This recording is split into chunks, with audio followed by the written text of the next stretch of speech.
What's up, everybody? It's the Georgia Bulldog Will here, and today I'm going to be talking about what Kirby Smart said in his press conference in day one of training camp. Now, you're probably thinking, why are you making this video so much later? Well, thing is, I took a bunch of notes on this, so this took me a long time to do it. So I was up late one night writing these notes down. So let's get into it quickly. I'm not gonna read it all. I'm just gonna read little bits of it and just talk about what he said. So the defense the defense they're excited. There's a lot of players that we got to replace. All that talent we lost to the draft. And special teams. We got a new punter now. Jake Camarda's not on the team anymore. And we just got to get them into good shape. You know what I'm saying? Tyke Smith not being cleared to play since SEC Media Day press conference. No change and any changes since then. If EJ Lightsey has any limitations, EJ was dealing with a knee issue for not related to anything that happened before he arrived. He was cleared to practice. And he was working with the team, even though he missed some summer training and conditioning. Tyke's out in the field working. Not yet 100%, but he's getting there. May not be cleared for tackle football yet. Even though he's not feeling too comfortable without his brace, he's been doing all the drills, so without any limitations. So that's good to hear about Tyke Smith. Let's see. And here's a good one. Why is Kirby not concerned about complacency, especially after winning the national championship? He's been on national championship teams that won it all where he was concerned about complacency because there is a lot of back. Georgia doesn't have that problem really, and it's not a problem in terms of complacency. He worries about complacency for a guy that started and played for 2 years pretty much every year. Regardless of the record, winning 8, 9, 10, 11, 12, whatever games, doesn't matter.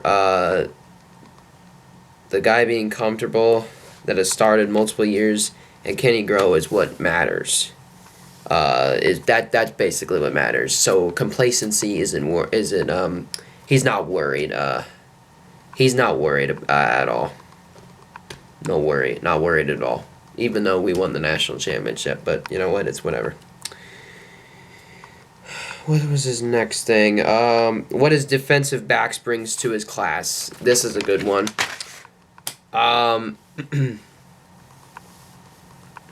Yeah, he's excited. Malachi Starks and Ja'Cory. Gosh darn it, what's his name? I know it's Ja'Cory. What's the last name? I know it's not Ja'Cory Brooks. That's another person. I know I should know this. I need to write down the entire Georgia roster this year. Oh no, it's Ja'Cory Thomas. That's who I'm thinking of. Ja'Cory Thomas. Yeah. So Malachi Starks and Ja'Cory Thomas, they're working a lot in the spring. Have a long way to go to be a viable option, meaning of they're able to be working successfully to play this season, and yeah, so it's gonna take a lot of work for them to be a viable option this year. Let's see, how has the defensive line progressed? They've been worked. They've been going up a lot against the first team, the first team in practice. It's not Jordan Davis or Devontae Wyatt, or else they would have been on the field last year. So that's why. That's why they weren't there. Excuse me for a second. Anyway, he's optimistic that they will be productive. Zion, Jalen, Nazir Stackhouse, Warren, Brinson, Bill Noren, Jonathan Jefferson, everybody else. and Christian Miller, Bear Alexander to go out and compete, give depth, and just, since they play a lot of guys up front. When he thinks about Stetson's new haircut, this is a funny one. Doesn't know what it's about, and a lot of other guys than just Stetson. And it goes back to the whole, lock in, lock out. You lock in a camp without distractions, lock out all the noise and all the things on social media, and be focused on being the best version of yourself that you could possibly be. That's why he doesn't really understand why they did it. What he's most excited to see out of his new running back core this camp, knows enough about Kenny McIntosh and Kendall Milne, know their strengths, both talented, played some feature roles within drives in their careers so far at Georgia, but never the feature guy, you know what I'm saying? They both improved in their time with the team. Dale McGee, the run game coordinator for the running backs, has done a great job developing them as pass protectors and route runners. The unknown is Dajuan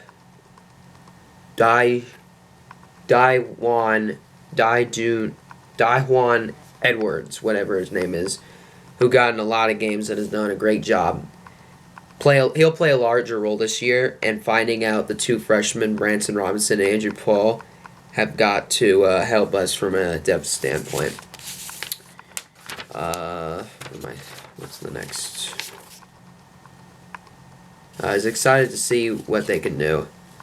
How's Darnell from health status, and how excited they are to have him going into the season. Worked very hard, putting himself in the best shape as possible.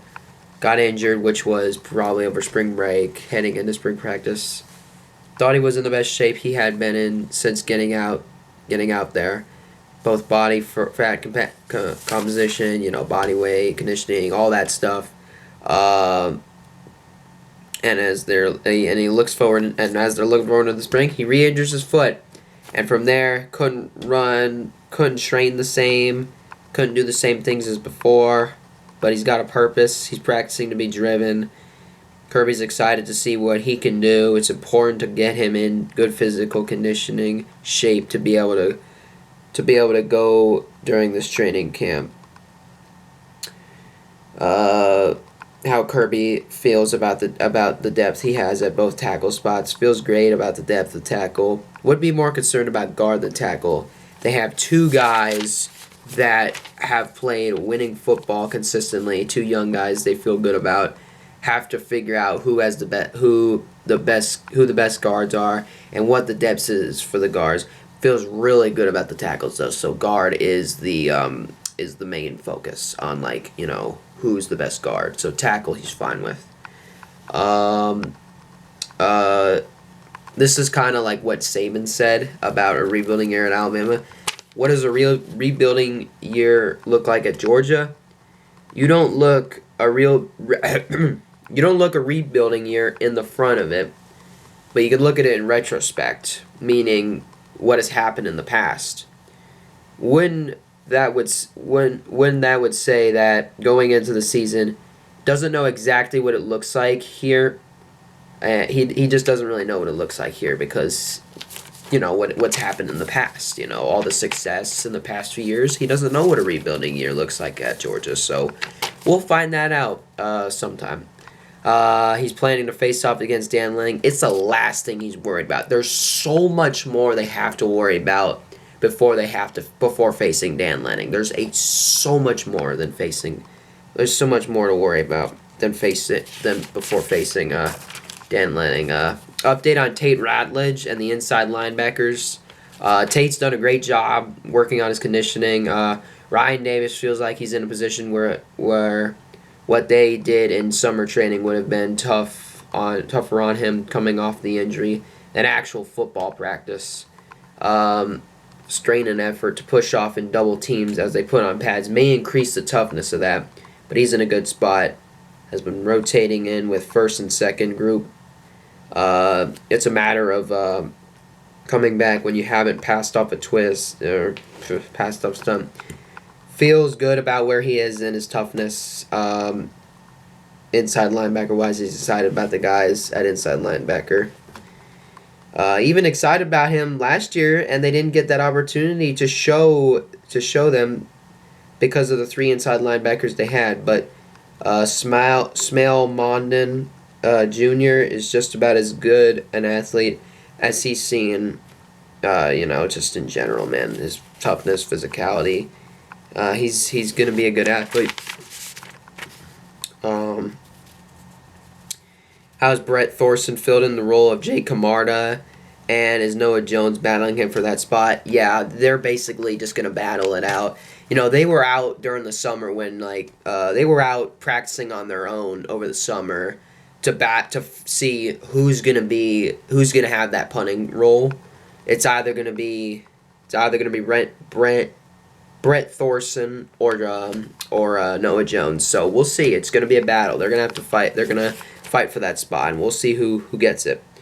Does Kirby have any memories of camp days for him as a player? Does he try to tweak anything year after year? It changes every year. Georgia had a different team last year than they had this year. Report day this year looked different than how it was last year. They have different stages. They're younger in some spots. They needed more of this, less of this, more lifting of that, more lifting, less of that, more walk. There's just different things they tweak. But he starts with the same foundation of the days they work, the schedule they keep, but trying to make it work better, basically. He remembers saying he will never be the coach that talked about how hard you had it if you had to walk 4 miles up the hill in the snow, and they had it tougher than the others. Had to go grind and do all of this. When they see the old schedules and format of 2 practices a day, full pads, picture day in the middle, they'll never have 2 practices in the same day. That's just not how they work. So they have their own schedule and they stick to it, but they always got to tweak a few things. It just depends on the team. It depends on the how young the team is. Who's on the team. So yeah, how this year's offense compares to last year's tight end gear. Very talented tight end group this year, and same as last year pretty much. We're looking to see how this year's tight end group is. I'm very excited to see Brock Bowers, but yeah. I'm not going to go into it anymore. That's going to do it. That's pretty much what Kirby Smart said at his press conference. If you want the full video, check out the Georgia Bulldogs football playlist on my YouTube channel. It's got the full video there. You can watch it if you want to see more information than what I mentioned in this video. See you guys later. Go Dogs.